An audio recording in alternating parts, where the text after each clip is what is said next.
আমাদের পশ্চিমবঙ্গ পুলিশের মধ্যে বাংলাদেশি যুবক পুলিশের কনস্টেবলের চাকরি করছেন বহাল তবিয়াতে।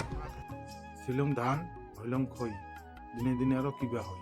উমের কথা হলো উমরেই কয়, আমরা কানা তুলে দিয়ে না শোনার ঢক করিয়ে ঠট্টরা হয়ে রই। আজকের দিনত উত্তরবঙ্গের ভূমিপুত্র তথা হিন্দু মুসলমান তোমরা কেমন করে চাকরি পাবে? প্রত্যেকটা অফিসে হলে বাংলাদেশি 80% চাকরিজীবী। সরকারি নিয়োগ প্রক্রিয়া হয়, তার প্রত্যেকটা নিয়োগ বোর্ডত উমরে হলে অধিকর্তা।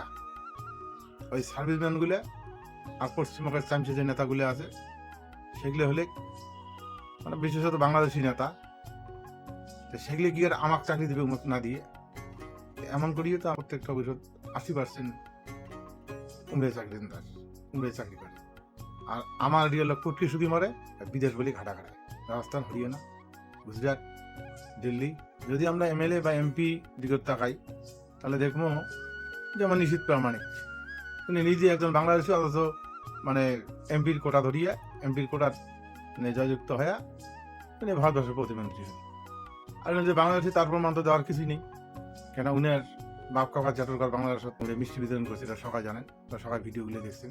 তাহলে এক নিশীথ না হয় কমল গুহুর বেটা উদয়ন গুহ, উনি একজন বাংলাদেশি।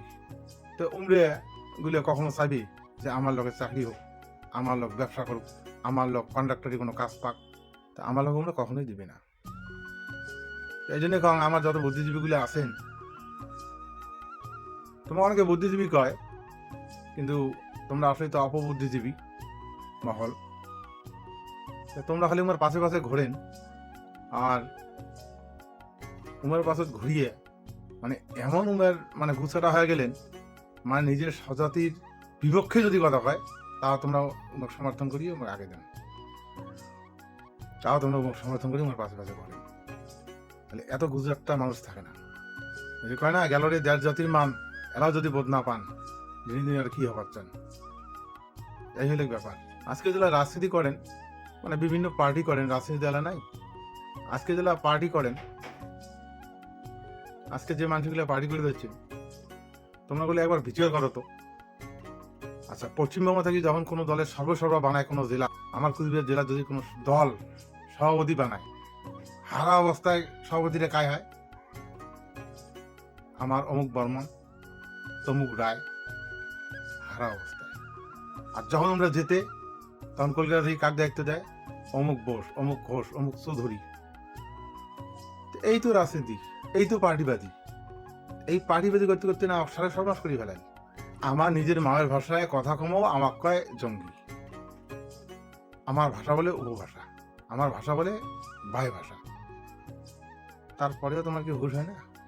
যে মুহূর্তে সিপিএম সরকার আমরা তাড়াই, উত্তরবঙ্গের মানুষ একটা হ্যাঁ, সেই মুহূর্তে যদি সিপিএম আমরা তারা না পালেও হয়, তাহলে আজই উমরা গরু ছড়ার ঢক করে নাক বাড়া লাগে আমার নিয়ে বেড়ায়। এটা হিসেব আছে কি?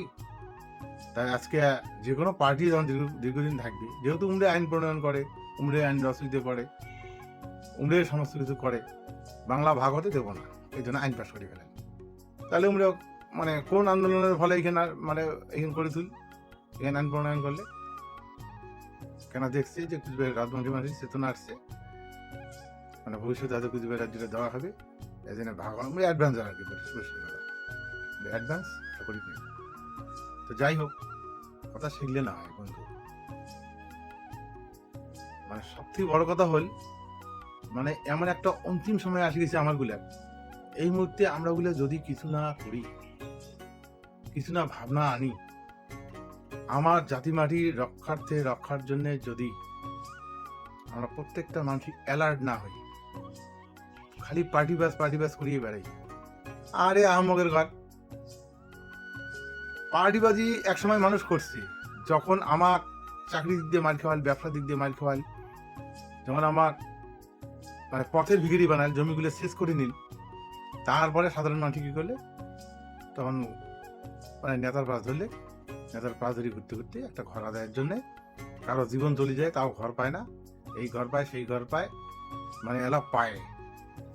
এমনও নদীর আছে, সিপিএম ঢাকা 34 বছর ছিল, তো সিপিএম কমরেড পাশত ঘুরতে ঘুরতে বহু লোকের লাইফ ক্ষয় হয়ে গেছে। বহু লোকের চুল ধরে পাকি গেছে, তাও কিন্তু আর সেই লোকটা ঘর পায়নি, কিন্তু উনি আবার পার্টিটাও ছাড়েনি। যদি কইছে এই কামাদাবুরি করো, কেবি করো বা গিটারে ঘর ধরো, কেমন ধরছি কে ওমর মানুষ একটা চিন্তা, ঘরটা আমার মানে আমার মাটির ডাঙে হলে নেওয়া হয়, চাকরিটা আমার মাটির ডাঙে হলে আমার নেওয়া হয়। এটা হলো পার্টি নীতি। এই জন্য আমার এবার ভাবা দরকার, খুব করে ভাবা দরকার, যে আমরা যদি এমন করিয়ে পার্টির পিছনেতে যদি কিছু লোক, মনে করো 50% লোক যদি আমরা আমার কাটে দিই, আর বাকিগুলো যদি সিকড়াসিকড়ি করে যে আমার রাজ্য নাগে, আমার অধিকার নাগে, তাহলে কি হবে কোনো ফল? তবে জানি রাখো, ঘর ঘর করিয়ে যে পার্টির পিছনে মানে ঘুরিয়ে জীবন নাশ করছে, এলা কিন্তু সেই দিনের নাই। এরা এরা যে আইন, এরা যে নিয়ম, তাতে সরকার পক্ষ থাকিয়ে লোক আসিয়ে প্রত্যেকটা পাড়ায় পাড়ায় আমার ইনকোয়ারি করবে, কার পাকা বাড়ি আছে কি নিয়ে আমার দেখবে। তারপরে যা যায় অরিজিনাল, যার বাড়ি নেই, থাকার ঘর নাই, হিসেবে একটা রিপোর্ট হয়, ওই হিসেবে যে লিস্টে হয়, সেই লিস্টের ভিত্তিতে কিন্তু প্রত্যেকটা লোক ঘর পাবে বা ঘর পায়। এটা কারো ক্ষমতাও নাই যে সেই লিস্টের নাম কাটে। তা সুতরাং আর পার্টির কোনো দলের লিডারের বাঘেরও দম নাই কোনো একটা ঘর আমাকে ডাইরেক্ট নাম দিয়ে সরকারিভাবে ঘর পায়ও দেয়, এমন কোনো সিস্টেম চালু নেই। এই জন্যে এখন মাঝে ঘরের জন্যই, গরিব লোক ঘরের জন্যই বিশেষত সিপিএমের পাশে পাশে ঘুরছে, লাইফ বরবাদ করছে। তো এলা আর ঘরের কোনো ব্যাপার নেই, এখন ঘর চায় যোগ্য মাঝি, তাই অটোমেটিক পাইবে। এই জন্যে পার্টি করে আর কী হবে? তোমরা যদি মনে করেন তোমার বেটার চাকরি দেবে পার্টি কোনোদিনও তোমার চাকরি দেবে না। এখন হলে ঘুষের রাজনীতি, ঘুষের পার্টি বেঁধে চলছে। যদি কারোর চাকরির দরকার হয়, তাহলে উমরে অটোমেটিক যার টাকা আছে, মানে আজকে যদি কারো 10-15 লাখ 20 লাখ টাকা দিয়ে পায়, তার চাকরিটা হবে। তোমরা সারা জীবন যদি পার্টি করেন, পার্টির ডাঙানি করেন কারোর জন্য, ঠিক আছে, তার জন্য 5 পয়সার লাভ নেই, বেনিফিট নেই। কেননা তোমরা জানেন যে আজকাল এই মানে চালু হয়েছে ঘুষপন্থার রাজনীতি। জানেন 32,000 চাকরি এরকম বাতিল হয়ে গেল হাইকোর্ট তথা সুপ্রিম কোর্টের রায়, ঠিক আছে। তো দেখলে ধরছেন, ব্যাপারগুলো শুনলে ধরছেন, ঘুরি উল্টি ঘোরায়। তাই সুতরাং পার্টির মাধ্যমে হলে চাকরি করা হবার নয়। যার পয়সা আছে তার হয়তো চাকরি হবে, আর যার পয়সা নাই, লাখ লাখ টাকা নাই, তার পার্টির বেড়িয়া ভব করি বেড়িয়া ভেগু করি বেড়িয়া কোনো লাভ হওয়ার নাই। তাই জন্য বন্ধু বোঝো, আমরা নিজের অধিকার যদি নিজে ছিনে নিবার পাই, নিজের অধিকারটা যদি নিজে কাড়ি নিবার পাই, ঠিক আছে, তাহলে কিন্তু আমার কারো পাশে ঘোরা হবে না, ধুলো হবে না। সুতরাং অধিকার যদি আমরা পাই, তাহলে আমার চাকরি আমরাই দেবো, আমার ঘর আমরাই নেবো।